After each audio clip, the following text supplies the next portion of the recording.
За энэ хуралдаанаараа бид 15 асуудал хэлцгээр төлөвлөлөд 6 одоо дэд хөтөлбөрийг баталж хэрэгжүүлэхээр одоо хилцлээ.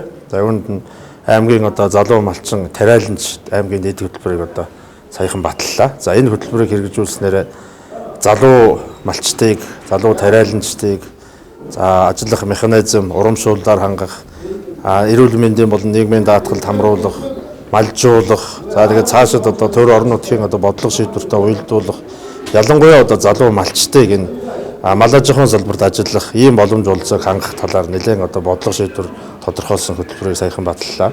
За мөн үүнээс гадна одоо хариуцлагатай тунгалаг төр хөтөлбөрийг үргэлжлүүлэн хэлэлцгээр одоо бас баталлаа. 50 амгалан ховдчууд хөтөлбөрийг бас үргэлжлүүлэн хэлэлцгээр одоо саяхан баталлаа. За үүнээс гадна хог аяллаа менежментийг сайжруулах одоо дэд хөтөлбөрийг бид бас саяхан баталлаа. За ер нь одоо Монгол улсын хэмжээнд анхаарал татж байгаа асуудал, Ховд аймгийн хэмжээнд анхаарал татж байгаа асуудал, сумуудын хэмжээнд анхаарал татж байгаа асуудал бол хогны асуудал байдаг. За бид хогноосоо одоо ангиж салж ээж одоо хотын дайтай хот болно гэж ингэж үзэж байгаа. Тийм учраас энэ хогны асуудлыг нэлээд анхаарал хандуулж, Ховд аймгийн иргэдийн сурлаас баталсан одоо ногоон хөржлийн хөтөлбөртөө уялдуулж, энэ хогны одоо менежментийг сайжруулах. За ялангуяа иргэдэд одоо бас хог хаяхгүй байх, иргэдийн одоо хандлагыг өөрчлөх, сэтгэлгээг өөрчлөх талаар одоо мэдээлэл сурчлагын ажил өрнүүлэх. За мөн одоо төрийн байгууллагууд энэ хог аяллаа менежментийг сайжруулах. За иргэд за сөөхөн үйл ажиллагааг бас нэлээд уялдуулах гэдэг томоохон бодлого шийдвэрийн хөтөлбөрүүд бас батлагдлаа.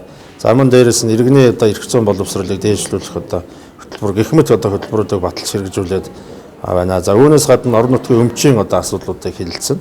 За мөн одоо шинэ ховд төслийн хүрээнд үйлдвэр технологийн парк, агро парк одоо орон нутгийн өмчт аж ахуйн тооцоод үйлдвэрийн газар байгуулах асуудлуудыг яг одоо хэлэлцэж байна. Тэгээд өнөөдрийн хуралдаанаар хэлэлцэж байгаа асуудлууд нь нэлээд одоо бас ач холбогдол бүхий ийм асуудлууд учраас одоо тэргүүлэгчд маань бас энэ асуудалд ач холбогдол өгч цаг заваа зохицуулж өнөөдөр хуралдаж байна. Тэгээд хамгийн гол нь аймгийн иргэдийн хурлаа тэргүүлэгчдээс баталж байгаа энэ хөтөлбөрүүд, үйл ажиллагааны одоо чиглэлүүд, бодлогын одоо шийдвэрүүдийг хэрэгжүүлэх тал дээр манай төрийн байгууллагууд ялангуяа онцгойлон анхаарах ёстой, ач холбогдол өгөх ёстой.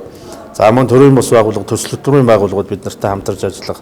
За иргэдэд одоо бас иргэд бид нартай хамтарч ажиллах, иргэдэд одоо яг үр дүнг нь хүргэх асуудал чухал байна гэдгийг бас тэргүүлэгчид онцолж байгааг хэлье.